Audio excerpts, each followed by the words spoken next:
All right, everybody, welcome back. Ready to dive into something a little different today. We're talking PUBG Mobile, specifically hipfire, and how to absolutely nail it. Sounds intense. You bet it is.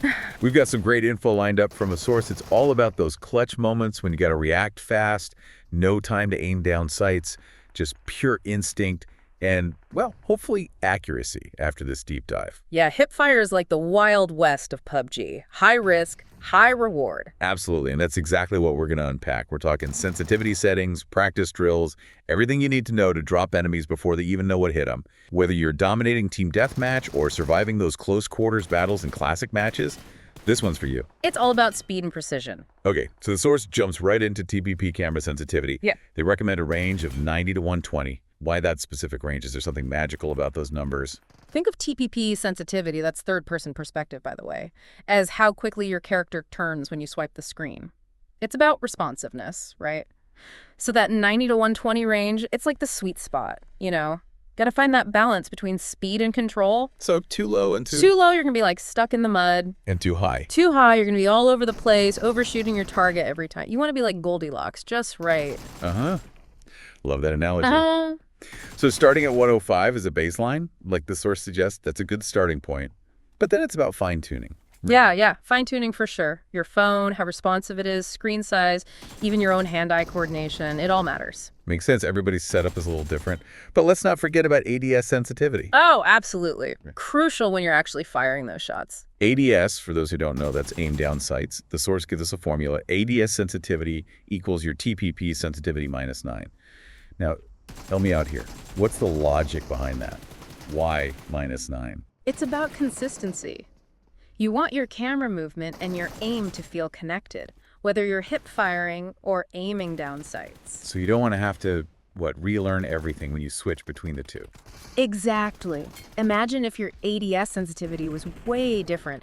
Every time you switch from hip fire to ADS, your muscle memory would be all messed up. Yeah, I can see how that would throw you off. Yeah. It's about creating a seamless experience, like a unified system for your aim. Exactly. Seamless. And then on top of all that, we've got the gyroscope, a whole other layer of control. The gyroscope, for those who don't know, lets you fine-tune your aim by tilting your phone. I know some players swear by it, others, well, they just can't seem to wrap their heads around it. Is there a right or wrong way to use the gyroscope? Honestly, it's all about personal preference, finding what feels good for you. Some players, they love that extra level of precision you can get with the gyroscope. Can't get that with just thumbs on the screen. Yeah, I can see that. The source recommends a range of 220 to 300 for general gyroscope sensitivity, starting around 245.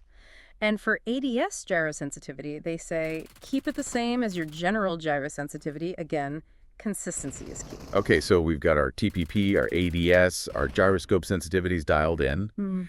But the source makes it clear just tweaking numbers won't magically transform you into a hipfire god. Right. It's like having the best tools, you still got to know how to use them. So that's where practice comes in. The source calls these jiggle drills.